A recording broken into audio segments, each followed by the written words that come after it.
Yeah.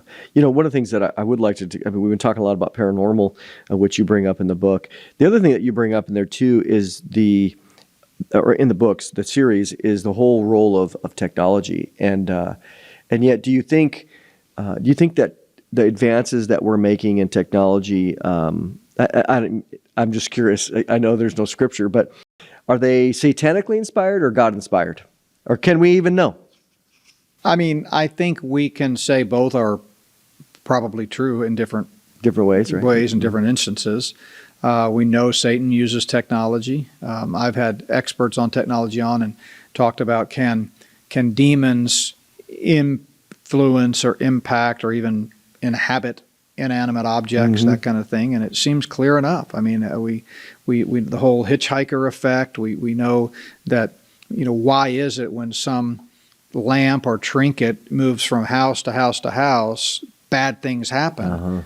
And yet, a lot of Christians say, oh, well, demons can only indwell unbeliever human beings. Well, there's a lot. That's overly simplistic. There's more to it than that. I get that we can have and should have a clear biblical theology of demonology and angelology, but there's, either those demons are following that trinket and taking up camp somewhere else, or that person's just the unluckiest person in the world, and every place he goes happens to already have a resident demon or group of them there. Well, and there's a reality too that where you have maybe a shaman or a witch doctor or voodoo practitioner, where they will curse or put a spell on an item, and then they'll send it to somebody. Yes. Oh yeah. I mean, so what does that mean? Is an entity following that? And we're not necessarily saying it's possessing it, but is it following it? Is there some sort of connection to that physical object? Voodoo. I mean, that's what the whole concept of voodoo is. Yeah, it's I mean, again, we're not trying to scare people here. It's a reality. What I want people to see is there is a dark side to this cosmic battle that's been raging for 6,000 years, and it's reaching a climax. And Christians are so caught up in American politics and right, left, this, that, and who stole whose election, and they're just blind. They're sitting ducks for what's about to happen. And we talk a lot about the rapture and that phenomena and how that could hurtle the world into chaos, and probably will. Yeah, at the minimum, for sure. At a minimum. But I think even before the rapture, there could be other massive deceptions that are sort of an end of the world as we know it scenario. We've seen a few of those. That they never had legs. 9/11 was sort of an end of the world as we know it. Remember those few days after that, everybody's like, what's going on? This is, the world's over.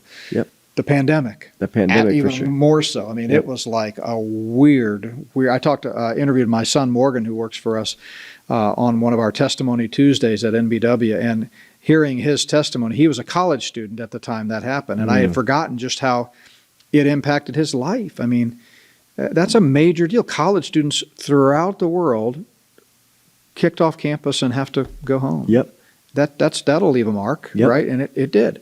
So I think we're headed towards another one of those things. It may not be aliens landing on the White House lawn, but it's going to be something as these cosmic battles collide, and we see something that doesn't fit in one of our boxes. And sadly, it's going to shake most Christians to the core. If they've studied some of this stuff or read my books or others like it, they'll go, oh yeah, this has been coming. Yeah, this has been coming. And what I appreciate about, again, this whole series is just how thorough. I mean, you're covering a whole category of angles.